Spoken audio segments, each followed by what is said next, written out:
chant the Gayatri Mantra.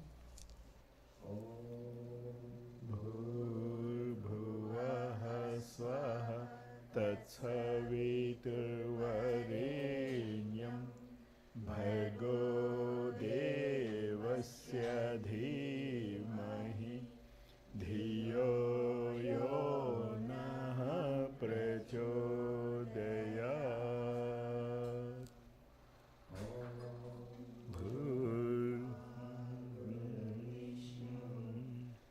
गुरुदेवो महेश्वरः साक्षात् परब्रह्म तस्मै श्री गुरवे on behalf of Gayatri Parivar of Long Island, I welcome Dr. Ramakrishnan, Dr. Aarti, to our place to bless all the Parijans of Long Island.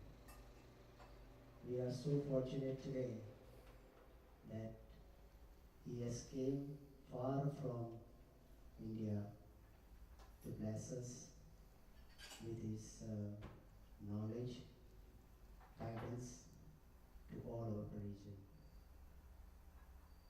I would request Dr. Ramakrishnan to enlight the lamp at Gurudev with his hand and bless us.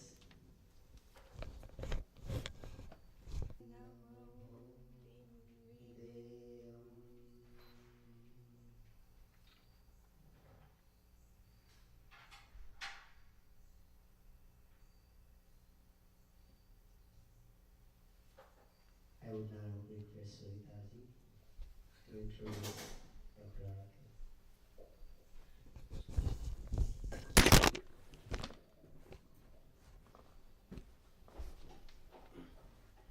Dr. Ramakrishna is an Sriram. I would like to correct that. His full name is Sriram. Yes, Dr. Sriram. So Dr. Sri Ramakrishna is an ardent disciple of Param Pujya Gurudev. He has a background of biochemistry PhD from Banaras Hindu University, and he met Param Pujya Gurudev when he was doing his PhD from Banaras Hindu University, and he got so much inspired that he decided to dedicate his life for the service of mankind. He is so good that I cannot express in words. His knowledge, his spiritual experience, his scientific background, his innovative mind, everything is par excellence. He has conducted innumerable number of workshops and also written many spiritual books. Today he is with us and he will tell us about science of Gayatri, and let's learn from him as much as we can. Thank you.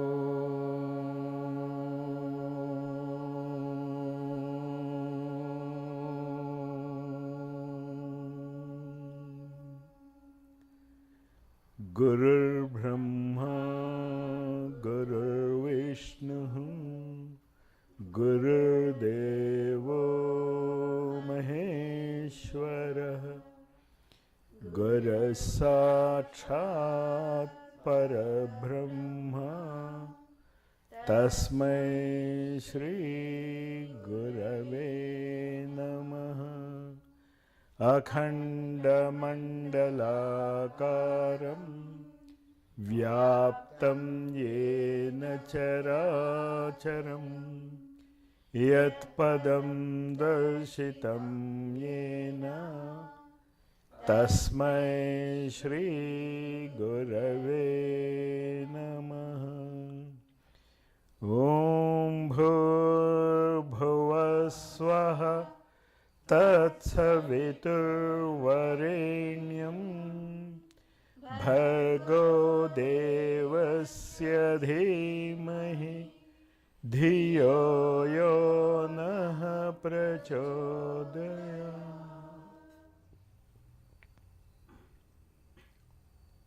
Hindi में ना, परम पूज्य गुरुदेव के बारे में हम जितना जानने की कोशिश करते हैं, हमारी अपनी अनुभूति है कि हम डूबते चले जाते हैं और हमको कहीं पता नहीं चलता कि कहाँ जा रहा हूँ।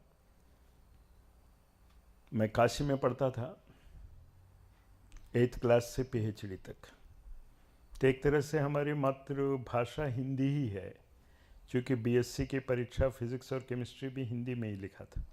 तेलुगु तो मैं आंध्रा में जब गुरुजी ने हमें भगा दिया शांत कुंज से, वो कहा तुमको यहाँ नहीं रहना है, तुमको आंध्रा जाना है, तब हम तेलुगु सीखा।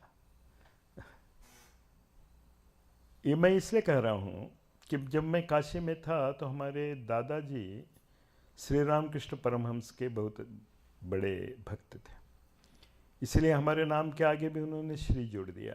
तो अभी अगर तेजश्री ने कहा श्री रामकृष्णा, तो ये करेक्ट नहीं कर रहे हैं कि नाम के आगे श्री लगाओ, नाम में ही श्री है। और हमें तो गुरुजी है, जब मैं MSc फाइनल ईयर में था तब गुरुजी से मिला था, तब से वो हमको डॉक्टर आर के कहते थे कि डॉक्टर आर के तुम क्या कर रहे हो? हम तो कहे हम MSc कर रहे हैं। तो कहे डॉक्टर आर के कहाँ से हो गए? तो बाद में पता चला डॉक्टर आर के बनाने का एक ही मतलब था कि हमको आंध्रा भगाना है।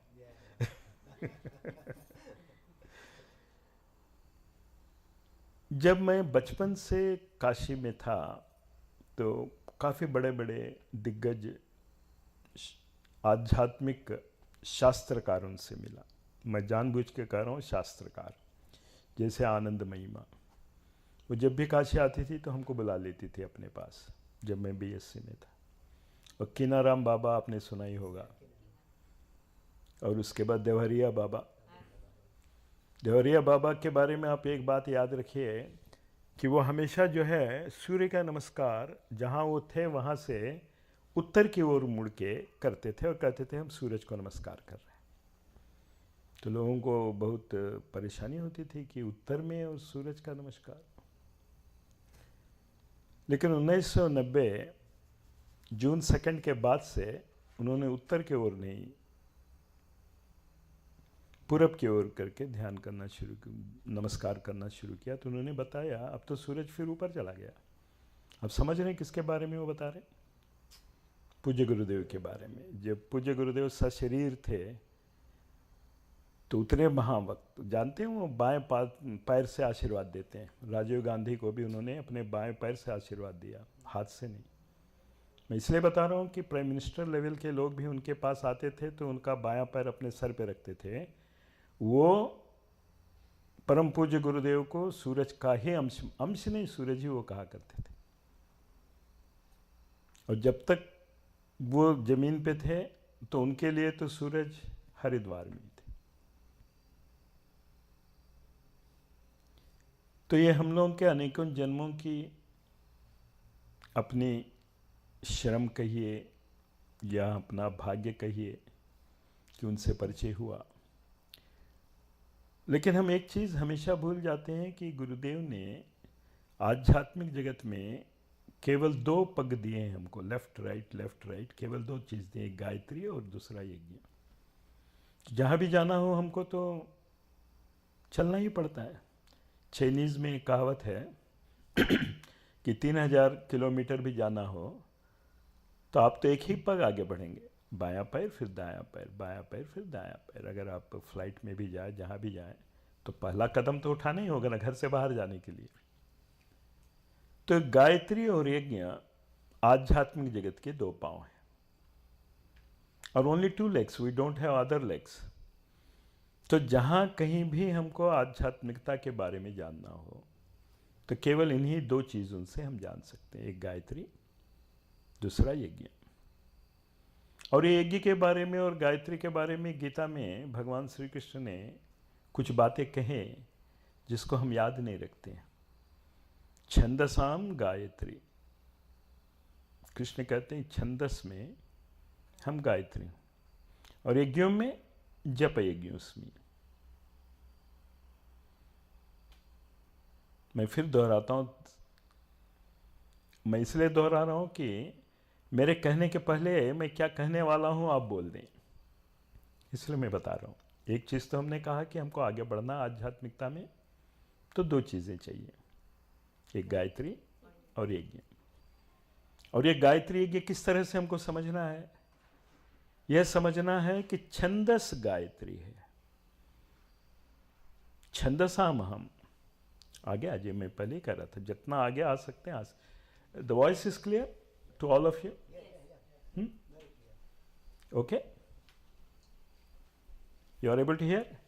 ओके ओके ओके ओके, जय। और आगे आ जाए ना, why again somebody comes, be as near.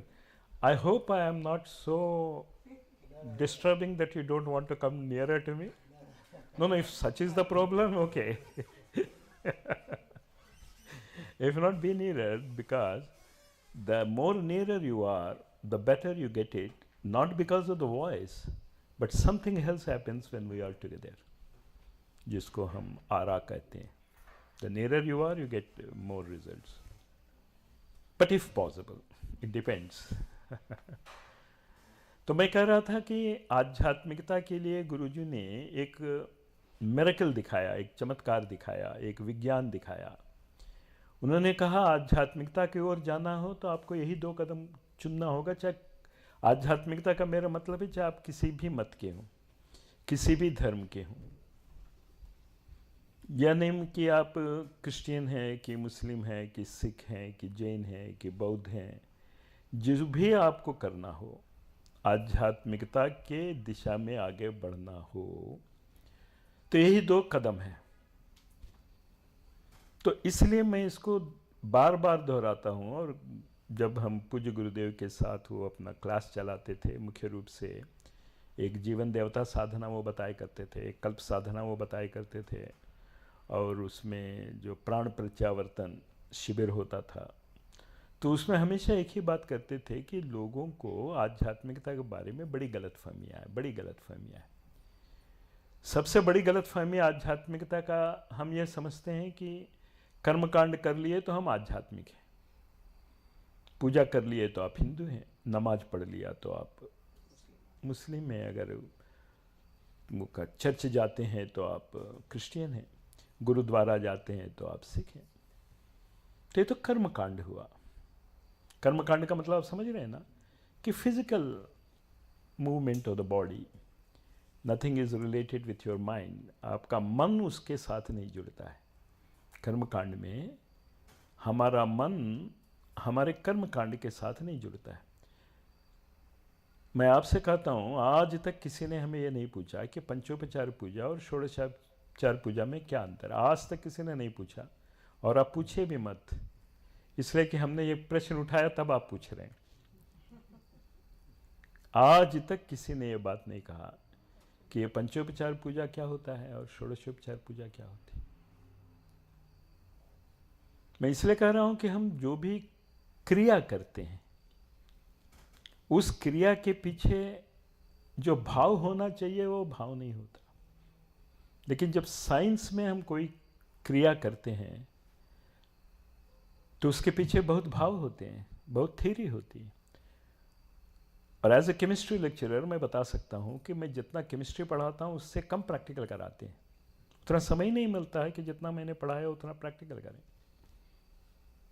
और कर्म, नित्य कर्म प्रैक्टिकल है, तो संपूर्ण थ्योरी उस प्रैक्टिकल में नहीं आता.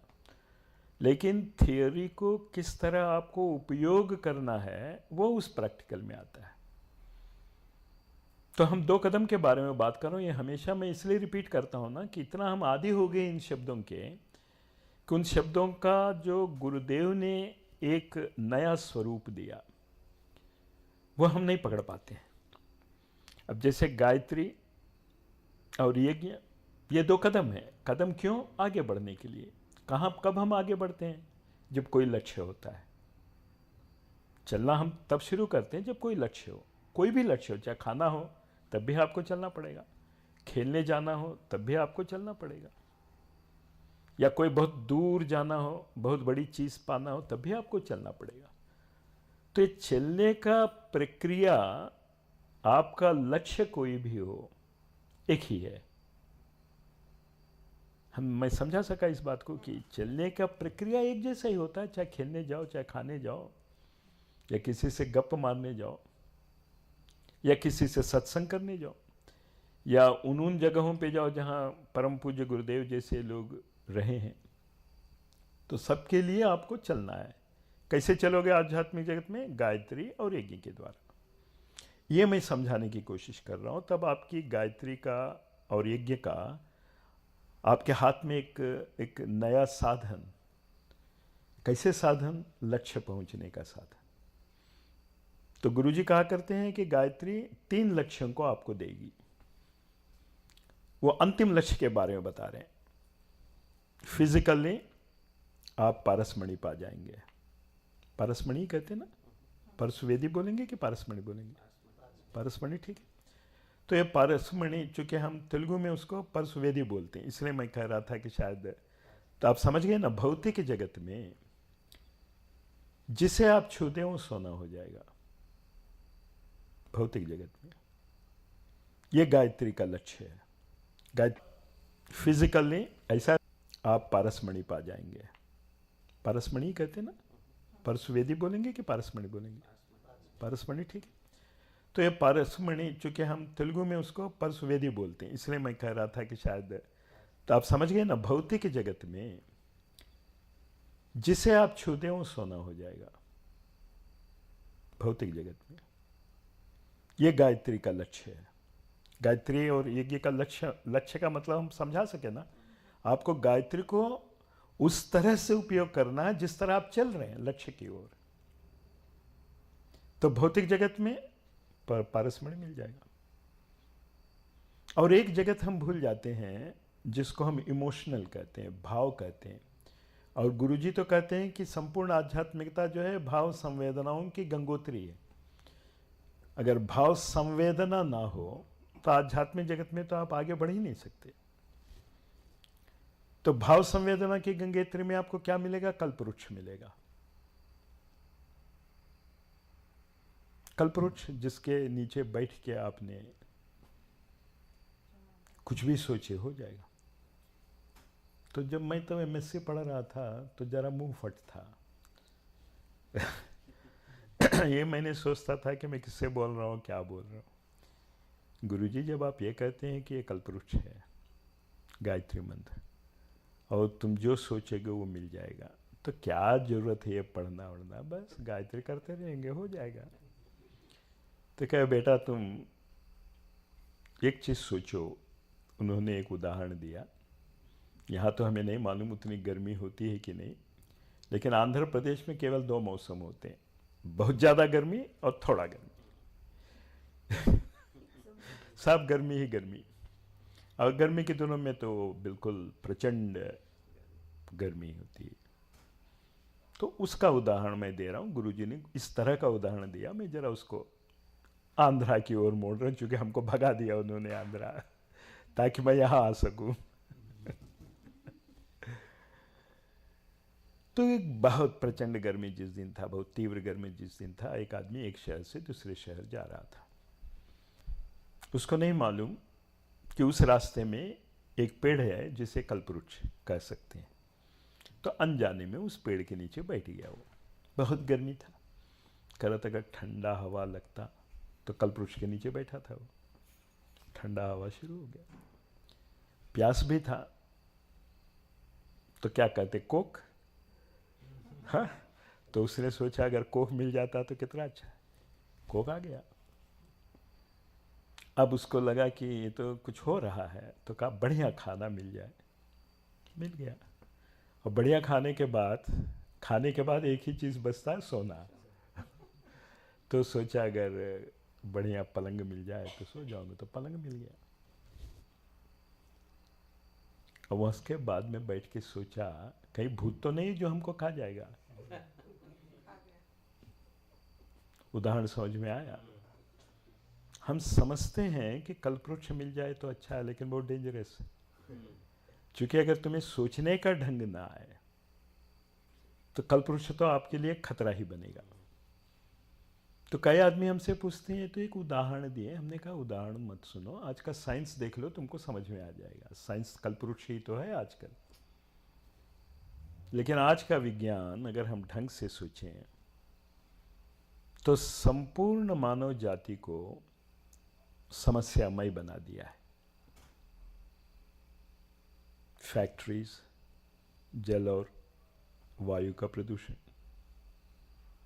हमको जगह चाहिए, मकान बनाना, ये बनाना है, तो पेड़ कटते चले जा रहे हैं खाने के लिए और मेडिकल रिसर्च के लिए।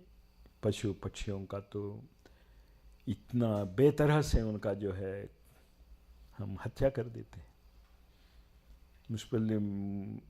मुश्किल है कि एक्चुअली जब हम मेडिकल एंगल से सोचते हैं इसको, those who are reading medicine don't mistake me, हाँ, अगर मेरा कहना कुछ बुरा लगता हो तो भी वो एक तथ्य है, मानना पड़े। जैसे विविसेक्शन कहते हैं कि दवा निर्माण करना हो तो अनेकों जानवरों को, खरगोशों को, चूहों को, सबको आप जो है उनका इतना तीव्र आप उसको पीड़ा देते हैं, इसलिए कि आपका दवा कैसे काम करता है।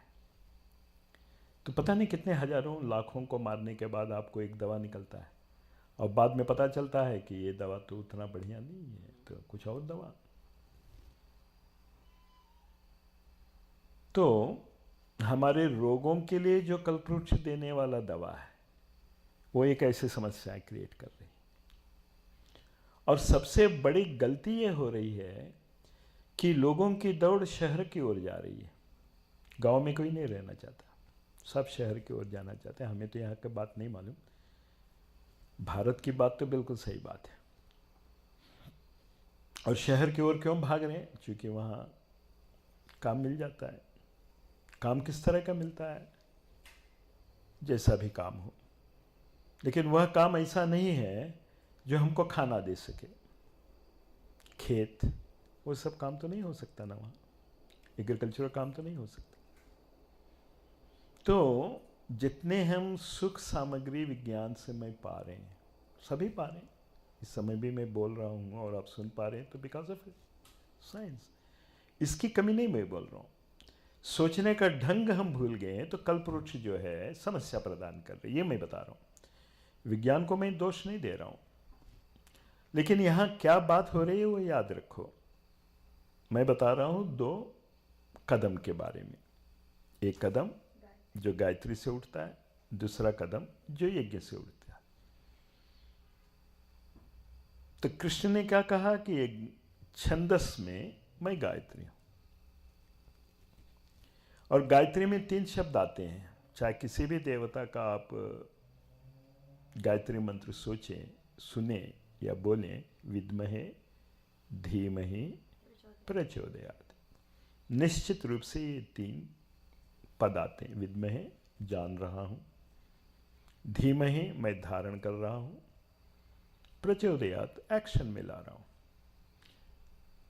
जब यह आप कर सकते हैं किसी भी चीज के बारे में, जब आप जान सकते हैं विद्महे, उसके बाद जानने से काम नहीं चलेगा, वो तुम्हारे दिमाग में धारण हो जाना चाहिए। धारण होने का मतलब वो ऑटोमेटिकली तुम करोगे। अब जैसे आपने जाना कि आग में अंगुली गई तो जलेगा, ये तो आपने विद्महे। लेकिन अगर कभी आपने उसका असर देखा फिजिकली, कि हमने हाथ रखा जला उस दिन, ये धारण हुआ, धीमहि। अंतर समझा दोनों में? तो एक विद्महे मीन्स हमने जाना, लेकिन जो चीज़ आपने जाना वो हमारे दिमाग में नहीं है, हमारे अनुभव में नहीं है। तो जो हम जानते हैं अगर वो हमारे अनुभव में आ जाए तो फिर दोबारा वो गलती नहीं होगी, निश्चित रूप से नहीं होगी। लेकिन मैं कोशिश कर रहा हूँ लेकिन मैं कर नहीं पा रहा हूँ, तो विद्महे मात्र है, धीमहि नहीं हुआ। ये अंतर आपको समझना है गायत्री मंत्र के द्वारा, कैसे कदम आगे बढ़ते हैं। तो विद्महे पर मत रुकना, वो धीमहि होना चाहिए, वो तुम्हारे दिमाग में बैठ जाना चाहिए। लेकिन अगर बैठ भी गया, अगर आपने आचरण नहीं किया तो भी बेकार है। प्रचोदयात। तो ये 3 चीज आपके अपने नित्य जीवन में भी अगर आपको कुछ पाना है तो ये तीनों स्टेप जरूरी है कि नहीं? ऐसा कोई भी आप चीज सोच सकते हैं। अब जैसे एक उदाहरण हम दे सकते हैं कि एक बहुत बड़ा ब्रेन सर्जन अमेरिका से आया, बहुत बड़ा ब्रेन सर्जन। लोगों ने एक ऑपरेशन थिएटर भी उसके लिए बुक किया और पेशेंट भी रेडी है, लेकिन ऑपरेशन थिएटर में इंस्ट्रूमेंट्स नहीं है। तो क्या कर सकेगा ब्रेन सर्जन? कुछ नहीं कर पाएगा। ये प्रचोदयात वाली में बात बता, क्योंकि जब आप प्रचोदयात की ओर जाएंगे तो आपको इंस्ट्रूमेंट्स चाहिए, उपकरण चाहिए।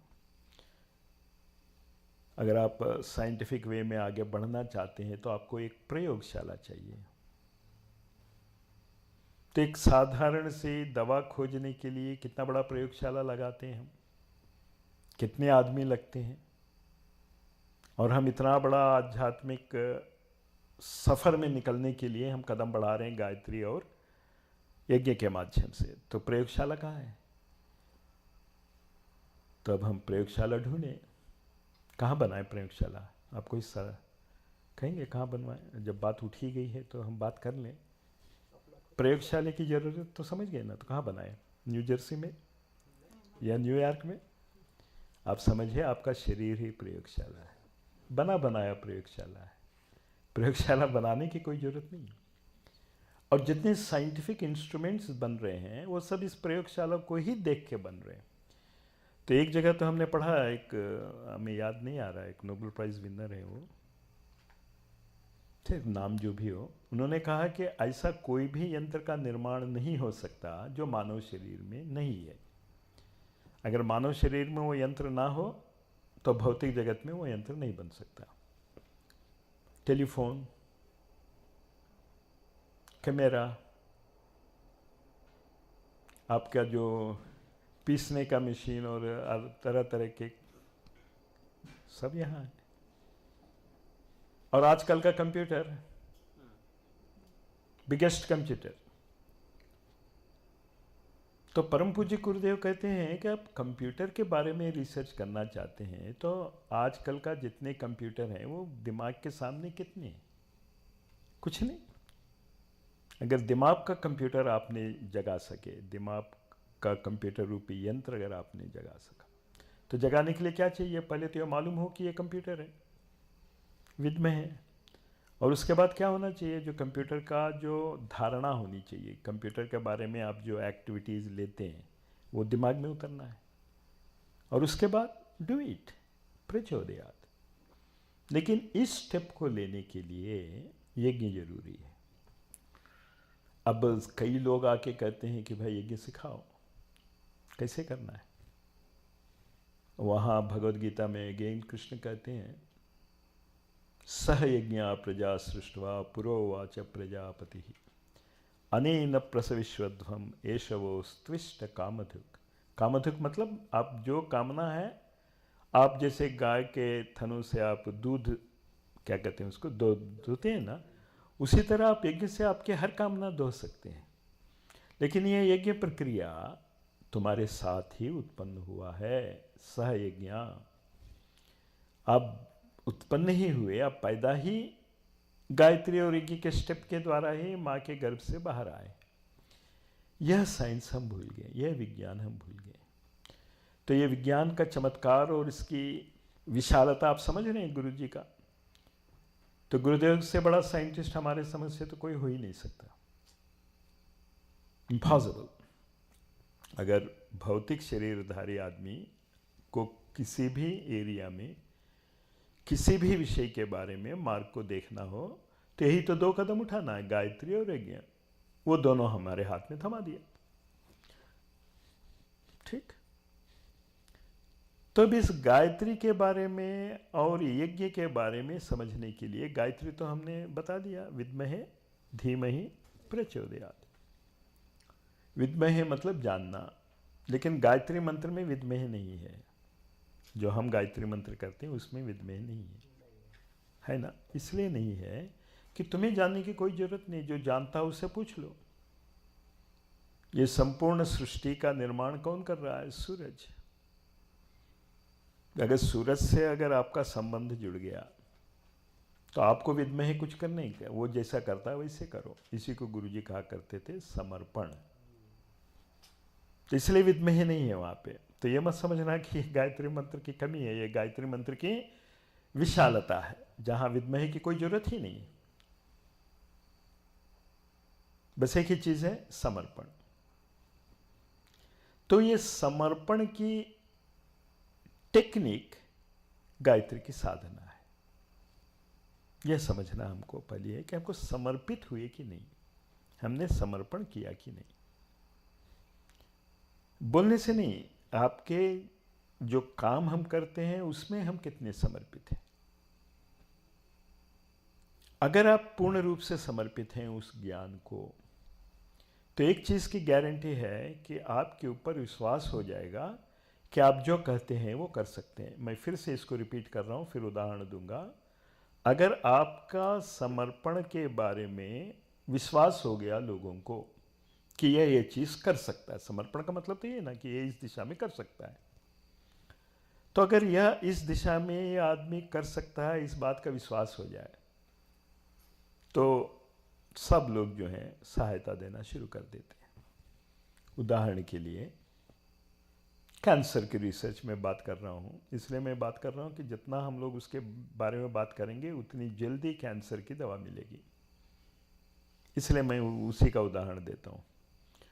तो कैंसर की दवा खोजने के लिए मैं जाके कहूँ हम फिजिकल केमिस्ट्री में पीएचडी हूँ, मैं चाहता हूँ कि कैंसर की दवा के लिए रिसर्च करूँ, लोग मानेंगे? मैं हम physical chemistry, I am not biochemistry. तो कहेंगे अच्छा आप डॉक्टर हैं, आप पीएचडी हैं, तो ठीक है तुम करो, हम फंड देते हैं। देगा कोई? मुझको देगा? नहीं देगा। किसको देगा? बायोकेमिस्ट्री विद्महे को देगा। भाव हम समझा सके मैं क्या कहना चाहता हूं? तो आपका विद्महे के बारे में उसको विश्वास होना है कि आपने क्या जाना। आज तो किसी को भी नहीं मालूम कि कैंसर की दवा क्या है, लेकिन विद्महे लोगों को कितना फंड दे रहा है? गवर्नमेंट देती है, प्राइवेट इंस्टीट्यूशंस देते हैं, करोड़ों करोड़ों डॉलर्स उन लोगों को देगा जो विद्महे है। लेकिन विद्महे का प्रूफ क्या है? धीमहि, उसका आचरण, उसका प्रयोग, उस दिशा में आगे बढ़ रहे हैं। आज तक उस दिशा में कोई सफल फल नहीं मिले, लेकिन फिर भी सहायता उन्हीं को मिलती है जिसको विद्महे और धीमहि हो, और उस दिशा में नहा प्रचोदयात्। नहा मतलब वही, यहां हम का मतलब गायत्री परिवार नहीं, हम का मतलब मानवता, सभी मानव, ह्यूमैनिटी के बारे में जब हम सोच के आगे बढ़ना शुरू कर देते हैं तो अपने आप आपको सब मिलना शुरू हो जाता है, सब मिलना शुरू हो जाता है। हम समझा सके मैं क्या बताना चाहता हूं? कि इसलिए आप ये सोचिए मत कि हम कर नहीं पा रहे हैं, हमें कोई नहीं आ रहा है। क्यों हम कुछ कर नहीं पा रहे हैं कि तीन चीज हम भूल जाते हैं कि हमने क्या वास्तव में समझा कि क्या चाहते हैं गुरुजी। तो वास्तव में चाहने के लिए गुरुजी के बारे में एक प्रॉब्लम है कि उन्होंने कुछ ज़्यादा किताबें लिख दिया है। जितने संस्कृत की किताबें हैं उन सबको जो है ट्रांसलेशन कर दिया, इसलिए कि लोगों को आजकल संस्कृत नहीं आता है। तो 108 उपनिषद, 24 स्मृतियाँ, 24 गीताएँ, और वेद व्यास जी ने जो कुछ लिखा वो, और पतंजलि ने जो लिखा, जितने भी ऋषियों ने जो भी लिखा आयुर्वेद के बारे में, इसके बारे में जो कुछ भी संस्कृत में, उसको ट्रांसलेशन करके एक तरफ रख दिया। इसी में तुम सोचो कि गायत्री का शक्ति कितनी है कि एक किताब आप हिंदी से इंग्लिश में ट्रांसलेशन करने के लिए आपको जो है नाखून चने चबाए ना कि नहीं, और उन्होंने इतने किताबों को ट्रांसलेशन किया। मैं क्रिटिसिज्म के बारे में नहीं बता रहा, मैं इसलिए बता रहा हूं कि उनकी विशालता को समझो, जिसको मैं समर्पित हो रहा हूं। अगर समर्पित हो गए तो आपकी समस्या हल होगी, इसलिए मैं समझा रहा हूं। फिर आपको सोचने की ज़रूरत ही नहीं है कि आपको क्या करना है। आप समर्पित हो गया तो वो तो उनका सर दर्द है कि हमसे क्या कराना है।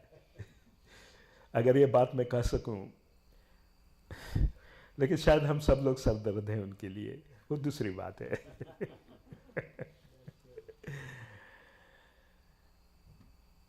तो ये समर्पण के बारे में जब लोगों को किताबें ट्रांसलेशन करने के बाद भी नहीं आया तो उन्होंने 3200 से ऊपर अपनी किताबें लिखी, नो ट्रांसलेशन। अब आप सोच लीजिए 3200 किताबें लिखने के लिए कितना समय की जरूरत है। मैं इसलिए बता रहा हूं कि गुरुजी क्या चाहते जानने के लिए आपको इतनी किताबें पढ़नी है। मैं शायद डरा रहा हूं आपको, लेकिन मैं कर क्या सकता हूं। उन्होंने इतना लिखा तो आपको पढ़ना ही होगा, उसके बिना कैसे पता चलेगा वो कहाँ ले जा रहे हैं, है ना। और 3200 किताबें लिखने के बाद उन्होंने एक बवाल और हम लोगों के ऊपर लिख दिया, युग निर्माण योजना मैगजीन और अखंड। ऐसा नहीं कि उन्होंने 80 साल जिए तो उसमें पहला 24 साल तो आप छोड़ दीजिए, उसके बाद से तो उन्होंने लिखना शुरू किया मैगजीन। हर महीने मैगजीन निकालना, 64 पेज युग निर्माण योजना का, 64 पेज अखंड ज्योति का। तो एक किताब से ज़्यादा हो जाएगा, और उनको हर महीने लिखना है, तो उसको भी पढ़ना है आपको सत्संग में। तो मैं समझ रहा हूँ कि हमने काफ़ी डरा दिया कि नहीं, कि आपको कितना पढ़ना है। मैं अच्छा नहीं तब 84 में इन्होंने एक विशेष साधना किया जिसको दुनिया का किसी भी आध्यात्मिक वेत्ता किसी भी जगह नहीं किया, जिसको हम पंचवीरभद्र साधना कहते हैं। केवल एक बार कहते हैं गुरुजी, एक बार की कुंती देवी ने किया पंच, उसके बाद किसी ने यह साधना किसी ने नहीं किया। तो वो साधना करने के पहले उनको पता चला कि हमने रामकृष्णा को आंध्रा भेजा, वो जरूर यहाँ आके बोलेगा, न्यूयॉर्क में डरा देगा लोगों को कि इतना पढ़ना है विद्मय के लिए। तो उन्होंने पहले ही हमारे के लिए, हमको जो है ना, आपको ना डरा, इसके लिए उन्होंने एक टेक्निक निकाला कि उन्होंने केवल 20 छोटी छोटी किताबें लिखी, केवल 20 छोटी छोटी किताबें, और उन्हीं के शब्द हैं कि हमारा सारा वांग्मय एक तरफ और हमारे 20 किताबें। किताबें नहीं, ये तो बुकलेट हैं, कहाँ किताब का नाम दे सकते हैं। अगर निश्चित रूप से हम समझें तो एल्स्ट्रीर मैकलिन और इरविंग वैलेस के नॉवेल का 8वां हिस्सा भी नहीं होंगे, 20 को मिला दें, उतनी छोटी किताब है। और उन्होंने कहा कि ये 20 किताबें काफ़ी हैं, हमारे सारा वांग्मय एक तरफ, अगर इन 20 किताबों को उनसे तुलना करेंगे आप तो ये भारी पड़ेंगे। कितना आराम हो गया ना, ये गायत्री का कल्पवृक्ष है कि इतना नहीं पढ़ना आपको, विद्मय के लिए 20 किताब काफ़ी है। लेकिन इनको पढ़ना है, अध्ययन करना है, और इसके बाद आपको किस तरह उसका उपयोग करना है ये जानना है। लेकिन 20 किताबें छोटी सी बुकलेट्स पढ़ के क्या करना, सीखने के लिए क्या परेशानी। तो ये गायत्री के बारे में बता रहा हूँ, ज्ञान के बारे में, सद्बुद्धि के बारे में। गुरुदेव ने इतना काम करने के बाद, इतना इतना किताबें लिखने के बाद उन्होंने कहा कि बस ये काफ़ी है। और उन्होंने कहा, और उनको मालूम है कि क्या कह रहे हैं, जब उन्होंने कहा कि हमारा सारा वांग्मय एक तरफ और ये 20 किताबें एक तरफ, तो आपको समर्पित है तो आपको 20 किताबों से ही समर्पित होना है, उसका आगे नहीं जाना है। इसलिए मैं नहीं कह रहा हूँ कि आगे मत जाओ। अगर ये समझ लोगे तो एक विचित्र बात तुम्हारे समझ में आएगा कि जितने भी साइकोलॉजिकल, पैरासाइकोलॉजिकल, इकोनॉमिकल, पॉलिटिकल, साइंटिफिक जितने भी किताबें आप पढ़ेंगे, आपको लगेगा ये तो गुरुजी ने बताया उस किताब में। तो वो it is a formula of all knowledge. तो कई लोग हमसे पूछते हैं एक बार कि आप कहते देते हैं कि 20 किताबों में सारा ज्ञान का निचोड़ वहाँ पे है। तो अगेन हम फिर वापस आते हैं कि अपने शरीर पे, प्रयोगशाला शरीर है ये, मैंने पर उस बारे में बता रहे हैं। ये याद रखिएगा हम क्या कह रहे हैं। जब मैं शरीर के बारे में बता रहा हूँ तो मैं प्रयोगशाला के बारे में बता रहा हूँ। तो 5 तरह के प्रयोग दुनिया में होते हैं। एक तो पॉलिटिकल प्रयोग, अपना शरीर को वो पॉलिटिक्स में लगाते हैं और वो चाहते हैं कि आगे बढ़ें। दूसरा प्रयोग बिजनेस। कई शरीर इस तरह का प्रयोग होता है, लोग कहते हैं अगर उसने हाथ लगाया तो मिट्टी भी सोना हो जाता है बिजनेस में। तीसरा प्रयोग साइंटिस्ट्स। चौथा प्रयोग एक्टर्स, कलाकार। ये मैंने कहा था केवल एक्ट करना फिल्म में, इन्हीं कलाकारिता जहां भी हो। और पांचवा है टीचर्स। तो कोई भी किताब दुनिया में हो, इन्हीं के बारे में तो होगा ना। अगर आप नॉवेल पढ़ते हैं तो वो कलाकार की बात हुई, कोई साइंस की किताबें पढ़ते हो तो साइंटिस्ट की किताब के बारे में बात है। पॉलिटिशियंस या पॉलिटिक्स या राजनीति के बारे में कोई किताब पढ़ते हैं तो पॉलिटिशियंस के लिए लिखा हुआ किताब हो। तो ये 5 तरह के प्रयोग, हमने आपको कंफ्यूज तो नहीं कर रहा हूं ना जब मैंने कहा प्रयोग। आप अपना शरीर को एज ए पॉलिटिशियन प्रयोग कर सकते हैं, एज ए बिजनेसमैन आप प्रयोग कर सकते हैं, एज ए साइंटिस्ट आप प्रयोग कर सकते हैं, एज ए कलाकार आप प्रयोग कर सकते हैं, एज ए टीचर आप प्रयोग कर सकते हैं। तो इनको कहाँ ले जाना है? इन प्रयोगशालाओं के लिए हमें क्या देना है? तो हर प्रयोगशाला के पास 4 तरह के सोचने के ढंग है, जिसको मन, बुद्धि, चित्त, अहंकार कहते हैं। तो 5 प्रयोगशालाओं में ये चारों लेवल्स काम करते हैं, है ना। तो 5 into 4 20. So these 20 books give you guidance in all fields of life, including आपका मनो, बुद्धि, चित्त, अहंकार. So this is the way in which you have to read. That is why I always tell nowadays my friends that you read these books, study these books with this process. What is the process? Vidmahe, धीमहि, प्रचोदयात्. Politician का धीमहि दूसरा तरह से होगा, वही किताब। बिजनेसमैन का सोचने का ढंग धीमहि दूसरे तरह से होगा। तो पूज्य गुरुदेव ने अपनी साधना से अपने आप के 5 शरीर को उन्होंने क्या कहते हैं, गलित करके, डिसॉल्व करके, भाव समझ में है ना, अपने आप को उन्होंने जो है redissolved into these 5 levels of consciousness. As a politician, as a businessman, as a scientist, as an actor, as a kalakar, and as a teacher. And now he guarantees that whoever reads this book, वो विश्व नेता बनेगा, because he will get all the politicians if you go into that field. If you go into the business, you will control the entire business. लेकिन ये याद रखिएगा, अगर हम पढ़ लिया तो हो जाएगा? नहीं, आपको कदम उठाना है गायत्री और यज्ञ के द्वारा, ये याद रखना। कदम तो वही है, ज्ञान उन्होंने दे दिया, कदम तो आपको ही उठाना। अगर बायोकेमिस्ट्री में आपको कुछ सीखना हो तो वो किताब में तो है, लेकिन उस किताब को पढ़ना है, फिर उसको धारण करना है, और उसके बाद कंबाइंड रूप से उसको आचरण में लाना है। तो ये 20 किताबों का ज्ञान जो हमारे मन, बुद्धि, चित्त और अहंकार में उतरे, तो 5 into 4, the 20 books. The first 4 books control your way towards thinking.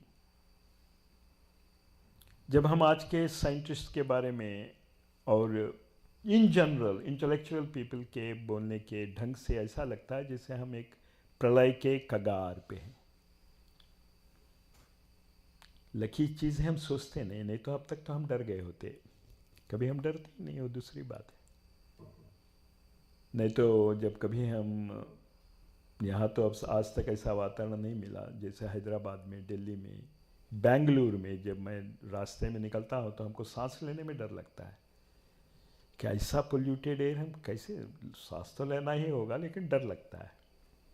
लेता भी हूँ और जाता भी हूँ लेकिन इसलिए जाता हूँ कि बता सकूँ, कि लोगों को डरा सकूँ कि भैया कुछ करो पोल्यूशन को ठीक करने के लिए।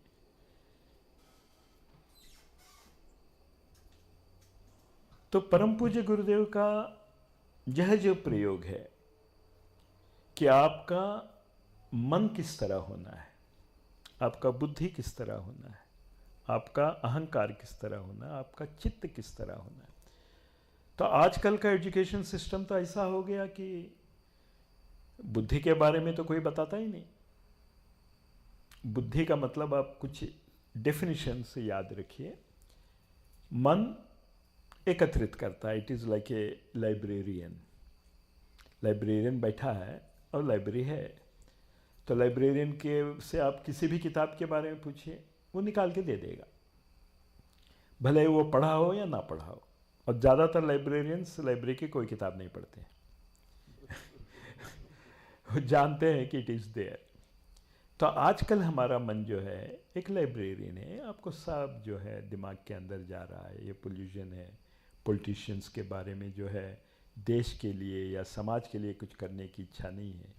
और बिजनेसमैन ये नहीं सोचता कि आपके लिए क्या करना है।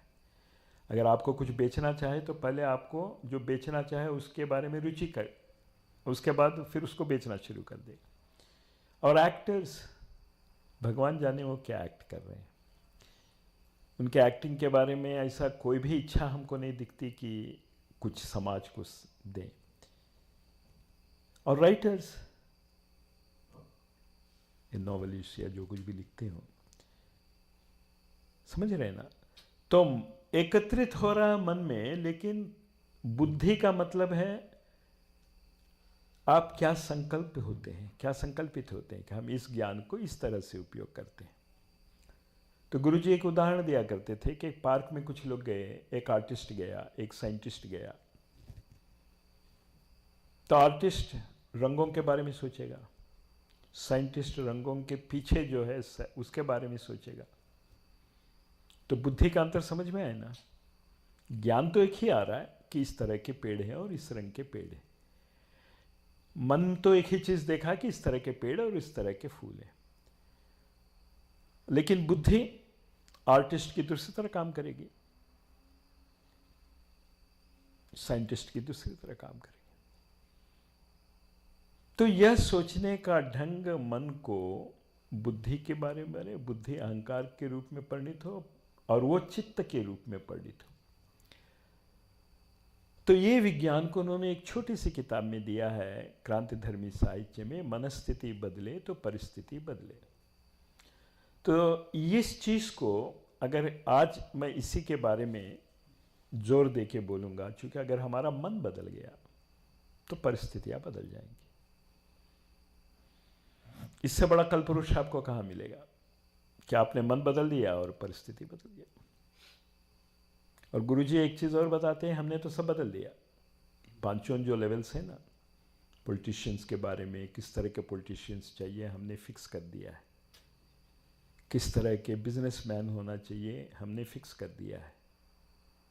कल्पना में, कल्पना का मतलब ये मत सोचो कि कोरी कल्पना है, वो गुरुजी की कल्पना है, ऑथेंटिक कल्पना। साइंटिस्ट किस तरह के होने, कलाकार किस तरह के होने, लेखक किस तरह के होने। बस तुमको इतना ही करनी है, उसको उतार लो। किस तरह उतारोगे? मनस्थिति बदले। कौन सा नंबर है वो किताब? क्रांतिधर्मी साहित्य में हमने कहा था ना, वो लिस्ट हमेशा याद रखें। You please concentrate on that. And when I से कॉन्सेंट्रेट, हमने पढ़ के बगल में नहीं रखना है। अगर आपकी मनस्थिति बदली और उसके अनुसार बुक नंबर 12, अजीब नंबर है, महाकाल का नंबर है, 12 वर्ष, 12 साल, वो हर चीज वो ढंग से लिखे हैं सब। तो जिस तरह का हमारा मन होता है उस तरह की परिस्थितियां बनती हैं। अब हम इंजीनियर होना चाहते हैं पढ़ते वक्त, तो परिस्थितियां उस तरह की बनती कि नहीं बनती? जरूर बनती हैं। कंडीशन ये है कि वो मन में वो इच्छा कंटिन्यू करे, है कि नहीं? मेरा भाव समझ में आया?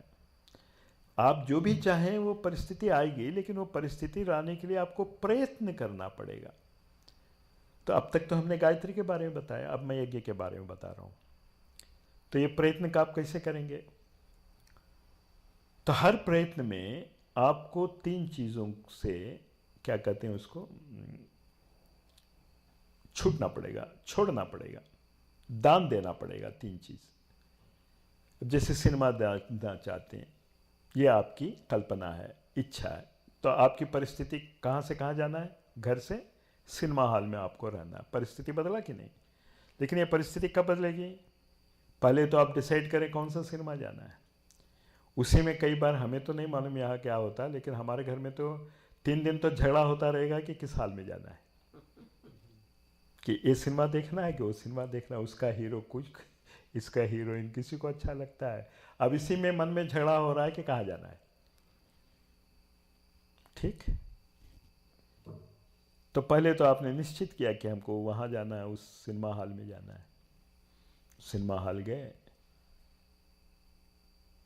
अब पर्स भूल के गए,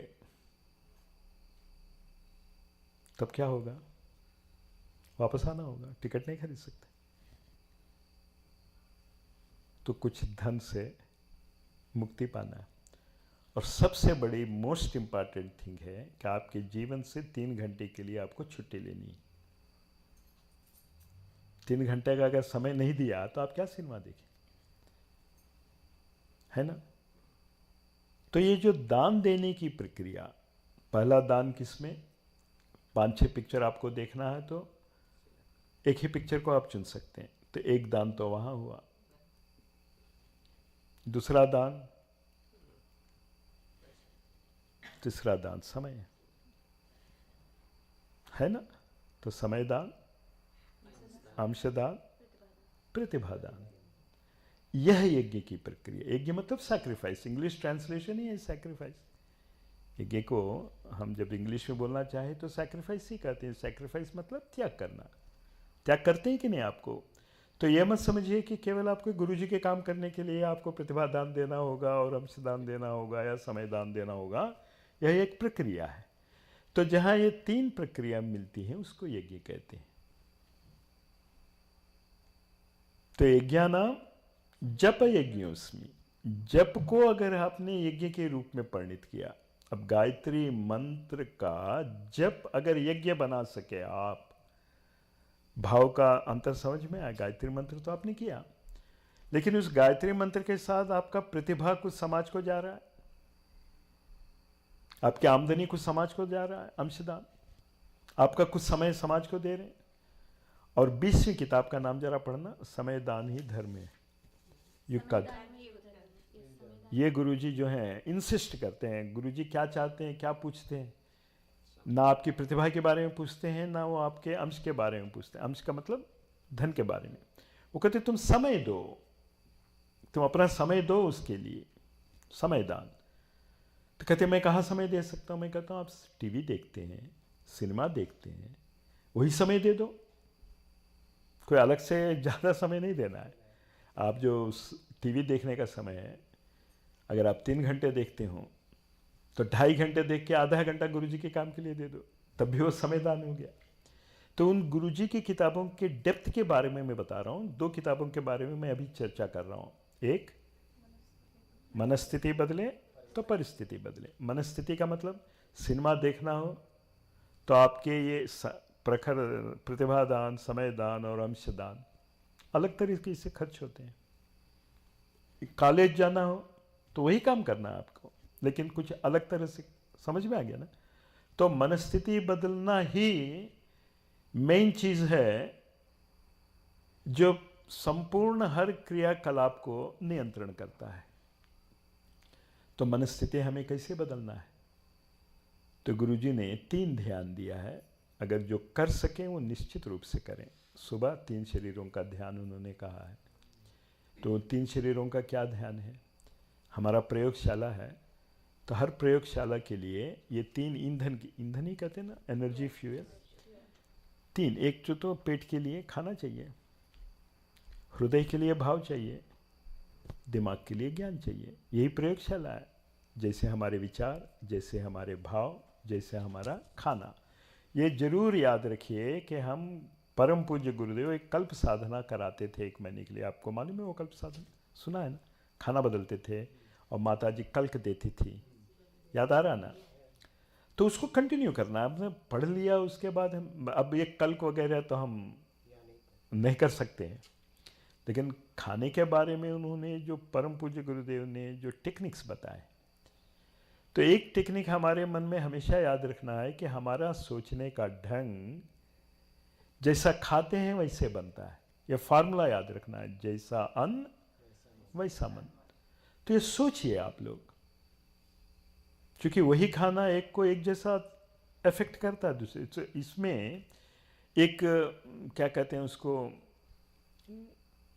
अंधविश्वास नहीं कहते हैं उसको, क्या कहते हैं, एक कठोर मान्यता कि यही खाते हैं तो ये मन बनेगा, ऐसा नहीं। एक के लिए वो एक तरह से प्रभाव, मैं समझा सका मेरा भाव? तो आप जो खाते हैं आपको कैसे बदलता है वो आप ही को मालूम होगा। तो कहाँ वो बात सोच रहे हैं? आजकल के डॉक्टर्स भी ये नहीं बात समझते कि आप जैसे खाते हैं वैसे आपका मन बनता है।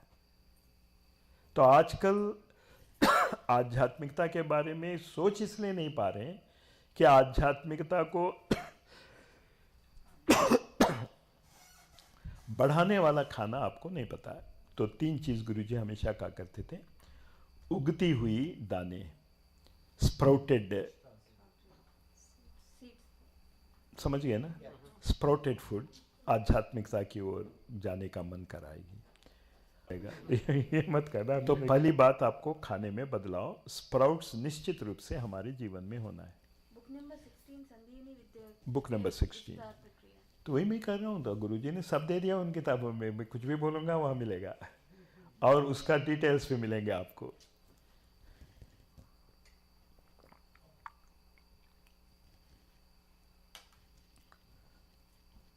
दूसरी चीज़, नट्स, नट्स ही कहते हैं ना, जैसे मूंगफली और हाँ, नट्स में एक बात याद रखिए कि अमेरिका का एक, हमें कभी कभी लगता है वो गुरुजी का ही अंश होगा, क्योंकि उन्होंने जो काम किया वो गुरुजी का एक काम में बहुत सहायता देती है। एडगर केसी, उनकी किताबें आप जरूर पढ़िए। उन्होंने कहा, an almond a day keeps cancer away. तो यहाँ मैं कैंसर के बारे में मैं बात, रोग के बारे में नहीं बता रहा हूँ। हमारे सेल्स जो है ना, हमारा पूरा शरीर तो करोड़ों सेल से बने, और उन सेलों का जिस जिस आर्गन के, जिस जिस सिस्टम के वो सेल हैं, अगर वो करेक्टली नहीं करते तो कैंसर कहते हैं, है ना। तो हर सेल हमारे शरीर में निश्चित रूप से अपना काम करें, उसके लिए खाने के लिए आलमंड्स, मतलब मैं आलमंड्स ही नहीं, क्या कहते हैं, बादाम, इन सबको मिला के क्या कहते हैं इस तरह की चीज़ों को, ड्राई फ्रूट्स, ड्राई फ्रूट्स। तो sprouts and dry fruits must become a part of your food. Sprouts आपको जीवनी शक्ति देती, वाइटैलिटी। कई काम हम इसलिए नहीं कर पाते हैं कि हम कहते हैं कि हमने इतना पूरा, हमने, some software engineers, my friends tell it, I am so busy from morning to evening, and when I come back, I'm not talking people from here, in Bangalore I have a lot of friends in soft, जैसे हम सुबह 7 बजे चले जाते हैं तो रात को 8-9 बज जाता है, तो मैं कहाँ काम करूँ? तो हम कहते ठीक है चलो पिक्चर देखते हैं, और तुरंत तैयार है जाता। तो हमने कहा अभी तो तुम कह रहे हो हम कुछ नहीं कर पाते और पिक्चर के लिए तैयार। तो जीवनी शक्ति की एक खूबी है ना, जो तुमको अच्छा लगता है उसमें ऑटोमेटिकली जीवनी शक्ति बढ़ती है, ऑटोमेटिकली तुम वो काम कर सकते हो। ये मनस्थिति बदले वाली बात। तो अभी कैसे बदलता मनस्थिति? अपना रुचि बढ़ाओ उसके लिए। अब जैसे बच्चों को हम जैसे अन्नप्राशन कराते हैं, तो एक्चुअली संस्कारों के बारे में भी मैं 5 मिनट बता के ख़त्म कर दूंगा, 8:45 बज रहा है। मैं समय देख रहा हूँ, ये मत सोचो कि हम बातें चल रहा है। Okay okay okay okay okay. जिनके बच्चे हैं वो उनके साथ, हाँ। और जिनके नहीं है वो नहीं रो रहे हैं। ठीक है ठीक है। तो ये जीवनी शक्ति, any problem in physical life, अगर आपको सोचने का ढंग, याददाश्त बढ़ाना हो, योर वाइटैलिटी बढ़ाना हो। अब बच्चों के बारे में बात आ रही है इसलिए मैं बता रहा हूँ, जिनको कई लोग आते कहते हैं हमें बच्चे नहीं हो पा रहे हैं, और कई सॉफ्टवेयर इंजीनियर्स को ये प्रॉब्लम है कि इलेक्ट्रॉनिक एक्सपोजर की वजह से कुछ, it seems that have been confirmed also that the exposure to this वो बच्चों की कमी करती है। तो sprouts will solve it. Sprouts खाना है, किसी के भी साथ मिला के खा जाओ। और दूसरा हमने कहा बादाम। और तीसरी सबसे ज़्यादा इम्पॉर्टेंट चीज़ है पानी। हम ये भूल जाते हैं कि जीवनी शक्ति के लिए पानी बहुत ज़रूरी है। किसी भी अगर सीड को भूमि में डाल के अगर तुमको उगाना है तो बिना पानी को उगा के दिखाओ, और कम पानी हो तब भी नहीं उगेगी।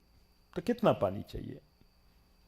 तो those who know about the biochemistry, they say about 2.5 liters of water per day is required for the solution. So that should be our quota, between 2 and 2.5 liters. I don't know here what they are talking about.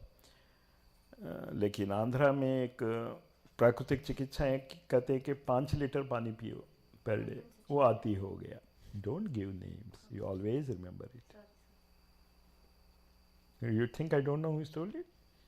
I never give the names because it is his way of thinking and maybe he's right.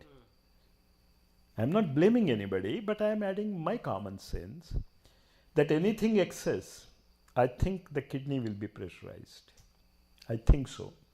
And I have asked some doctors and they said, yes, it is possible. But do you know what he said? पहले 5 litre पीने तो दो, तब ना पता चलेगा कि असर पड़े कि नहीं। लेकिन हम लोगों ने खास तौर से जब ठंडे वातावरण में हम पीना कम कर देते हैं। तो गायत्री साधना में पूज्य गुरुदेव ने बड़ी खूबी से उसको जोड़ा है, अर्घ्य प्रदान। भले ही आप आधा गिलास पानी चढ़ाते हो, अगर 24 लाख आदमी, हमारे तो 9 करोड़ परिवार है, तो 9 करोड़ आधा गिलास sufficient पानी to earth. It will do that. You see his brilliance of giving an advice. That is where whenever I talk about him, sometimes I feel excited. Such a great man, and we are having a link with him. With what right? With what ability? Do we deserve it? Then I think he knows better. If he says we are his men, he should be knowing more than us. At least in this way, let us be happy. तो 3 चीज़ों के बारे में मनस्थिति को बदलने के लिए, sprouts, fruits and dry fruits, पानी 2 लीटर कम से कम पीने की आदत डाल लीजिए, तो मनस्थिति बदलने के लिए आपको काफ़ी बेसिस मिलेगी। लेकिन मन तो कई विचार आते रहते हैं, तो किसका निर्णय लेना, वो बुद्धि निर्णय लेता है। तो बुद्धि निर्णय के लिए एक ही वाइब्रेशन है, गायत्री मंत्र। बिना गायत्री मंत्र के सद्बुद्धि की ओर हम नहीं जा सकते। अगर इंग्लिश में कोई किताब आपको पढ़ना हो तो ABCD तो सीखना ही है, ग्रामर तो सीखना ही है, सेंटेंस कंस्ट्रक्शन तो सीखना ही है। 3 चीज़ हम बता रहे हैं, और गायत्री मंत्र में वो 3 चीज़ कैसे आती है वो भी मैं बताऊंगा। अल्फ़ाबेट सीखना है, ग्रामर सीखना है, और उसके बाद किताबें पढ़ना, कंस्ट्रक्शन सेंटेंस। तो गायत्री मंत्र बुद्धि के बारे में ये 3 चीज़ देती है। The alphabets of how to develop बुद्धि को डेवलप करने का व्याकरण देती है, ग्रामर, चूँकि अगर ग्रामर का करेक्ट उपयोग नहीं हुआ तो अर्थ का अनर्थ हो जाता है। जैसे गुरुजी कहा करते थे, nowhere is the real science, nowhere, NO where, नहीं कहीं भी। तो हम जरा कंफ्यूज हो गए कि नोवेयर में वैज्ञानिकता कहाँ है। तो कहा जस्ट W को जरा नज़दीक कर दो, नाउ हियर, समझिए ना। तो नोवेयर अगर छप गया नाउ हियर के बदले, तो जिसको अभी पाना हो वो कभी नहीं पाओगे।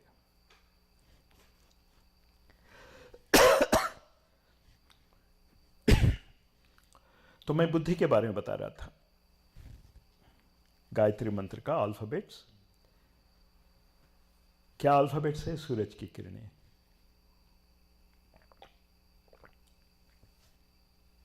तो पूरा बुद्धि सूरज की किरणों के ऊपर आधारित है।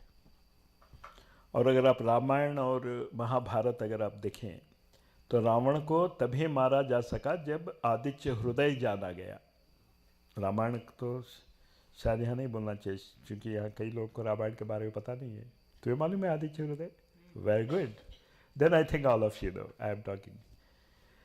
जब राम रावण का युद्ध, I am not, don't think that I am blaming you, just the atmosphere here is that we have forgotten about Ramayana and Mahabharata. तो आदित्य हृदय, आदित्य हृदय मतलब सूरज का हृदय। सूरज का हृदय का दूसरा नाम सविता है।